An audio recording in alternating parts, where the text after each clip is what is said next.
Hey guys, XRCoon42 here.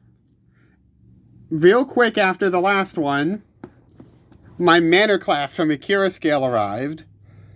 It's really difficult to get the whole box and shot with my current setup.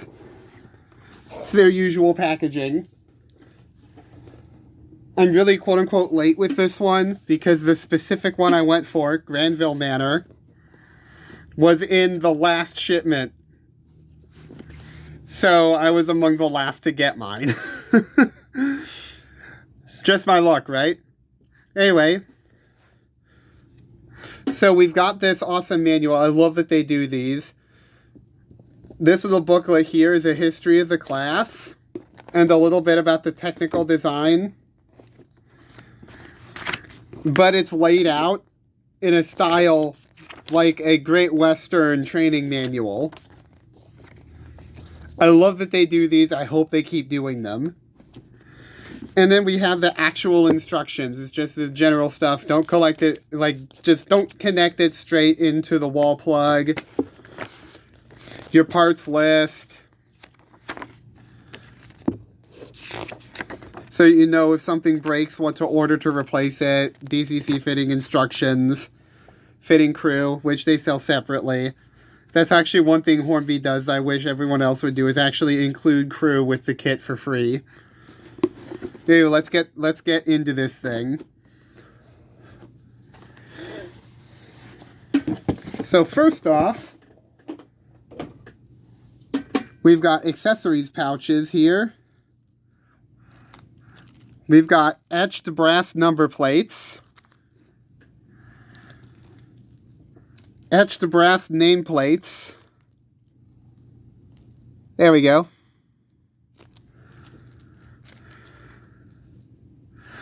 And then we've got the main accessories bag, which I have no idea why they did this, but the coal insert is in the accessories bag rather than on the engine itself. But looking in there, there's like extra vacuum pipes, some screw link couplings, and some detail bits to make the model appear more realistic. But the instructions did say that those will affect the running characteristics on tighter curves. I will be fitting some of that stuff on my own at some point, but aside from crew, that has pretty much everything you'd ever want. And for the price they charge for these, that's really, really good. Okay, let's get straight into the engine herself. I like that they veered away from what they did with the Deltic and put the accessories in separate pouches in the box.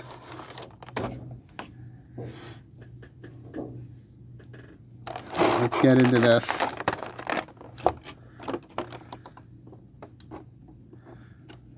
Trying to not knock over my tripod there.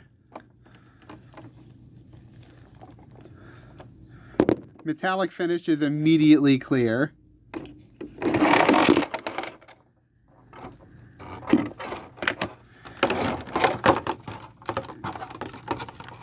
And it does weigh quite a lot. So the first thing to note, firebox, boiler, footplate, all metal.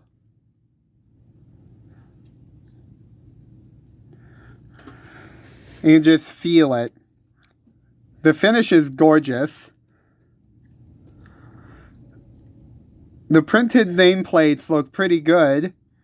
So they're there if you don't want to fit the extras. We're starting off up front here. Smokebox door hinges, which do look like they're separately fitted amazingly. You got the smokebox dart. A lamp bracket there. There's a vacuum pipe pre-fitted. Very strongly sprung buffers. If I'm not mistaken, they would have done that so you could actually use screw links if you wanted to, which is amazing. Lamp brackets on the front. All that riveting detail. That's amazing. There's an actual copper cap on the chimney. And I'm noticing just from the texture, the smoke box is matte, unlike the rest of it. Which I can tell you both from reading and from experience, that's actually very realistic. So, this bit could have been done in electroplate, like on the Dapple engines.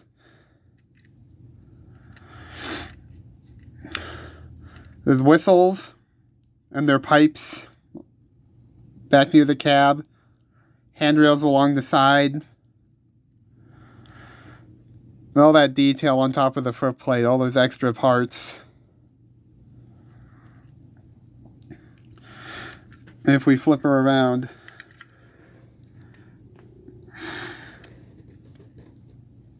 got another nameplate and that full metal brake, or not brake, the reverser rod. More details to see on the running plate, and it's a little bit difficult to see on film, but there is valve gear modeled in between the frames.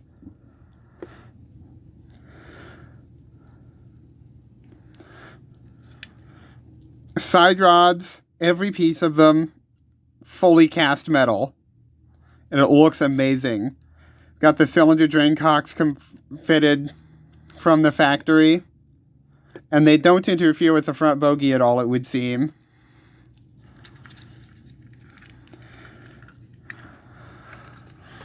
And if we can get a look inside the cab, yeah, wow. All the gauges, look like just about everything in there looks like totally separately fitted parts.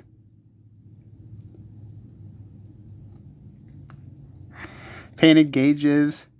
Got a tender fall plate that folds down.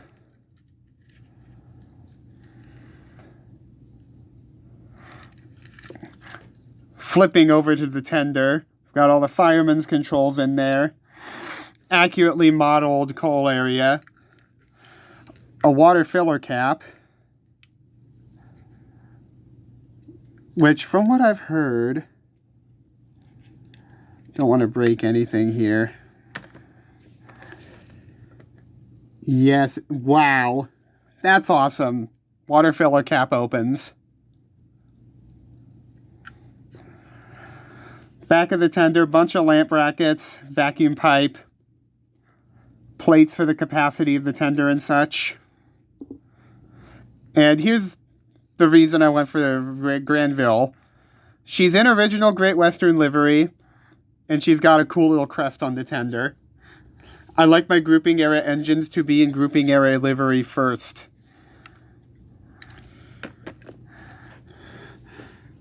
But yeah, detail-wise, this thing is impeccable. I cannot fault the detail level on this thing. However, I do think they compromised in some areas when it came to, in some other areas, just to get the detail level as high. Like you'll notice there's no break in the bottom of the boiler. That means the motor is entirely housed in the firebox, and that pretty much means that the motors in these can't quite do what some other motors can do at this price point. And it'll show through in the performance. I'm sure of it. Anyway, let's get her down onto the track, see how she runs. And we are now trackside. I ultimately ended up fitting all the brass plates because I thought it looked naked without them. As you can see, it did improve the look quite a bit.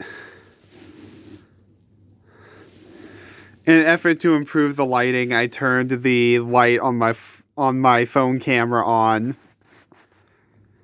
Hey, let's get this guy rolling, see how well she runs.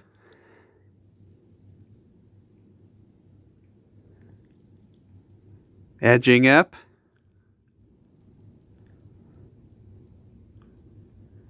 There we go. See, she's pretty smooth.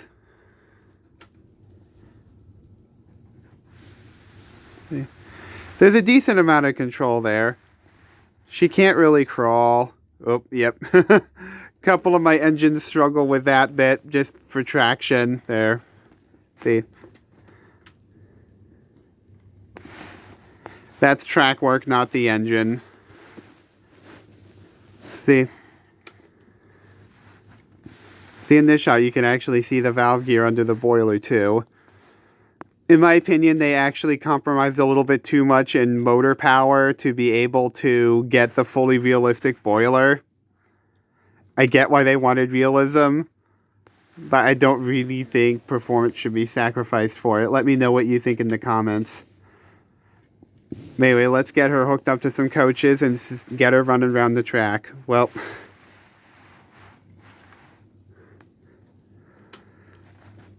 she actually is a little bit more controllable than the turbo motive was. See?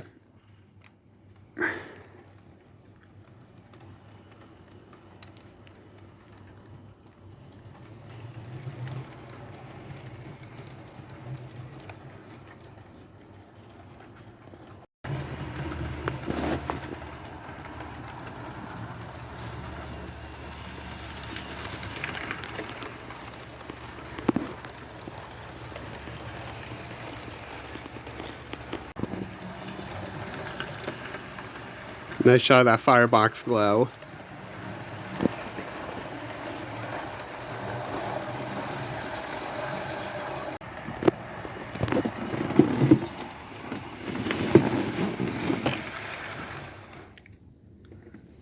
She really is a decent runner. So one quick note before I give the final ratings. I didn't just fit the etched plates, I also fitted the screw link. And this is the best screw link I've ever seen in 00. Accurascale knocked it out of the park with this. I hope they continue to use these on their future models. They look amazing. Anyway, on to final ratings. Detail is a 5 out of 5. Can't give it any less, I'd be lying. Accessories, also a 5 out of 5. Didn't include the crew, but they gave us the etched name and number plates and anything you could want to increase the accuracy and detail, or to swap out a couple of things for more functionality. They gave it all to you. It's great. The performance I have to only give a 4 out of 5. It's a little bit more controllable than the turbo motive was, but it still struggles because they sacrificed a bit much in terms of the motor power to be able to make it ultra realistic like this. It looks amazing, but I think they could have made sacrifices just to give it a better motor. And ultimately, I have to call the quality. Can't forget about the quality. The quality is a 5 out of 5. Aside from the motor being a tiny bit subpar, it's got everything for the mechanism you'd want, the bearings, etc. And looking at all the details, so many separately fitted parts, yet there's no glue marks to be seen anywhere. And of course, the metal boiler, the metal everything gives it that exquisite finish that you expect. And even the metal cast wheels, it all just looks super realistic. And the value for money, I have to give this a 4.5 out of 5 for value. Only 4.5 just because the performance isn't quite what you'd expect. But in terms of realism, this is probably the most realistic you're going to get in terms of bang for your buck. That'll be all from me. Let me know what you think of these Accurascale Manors in the comments, and have a good night.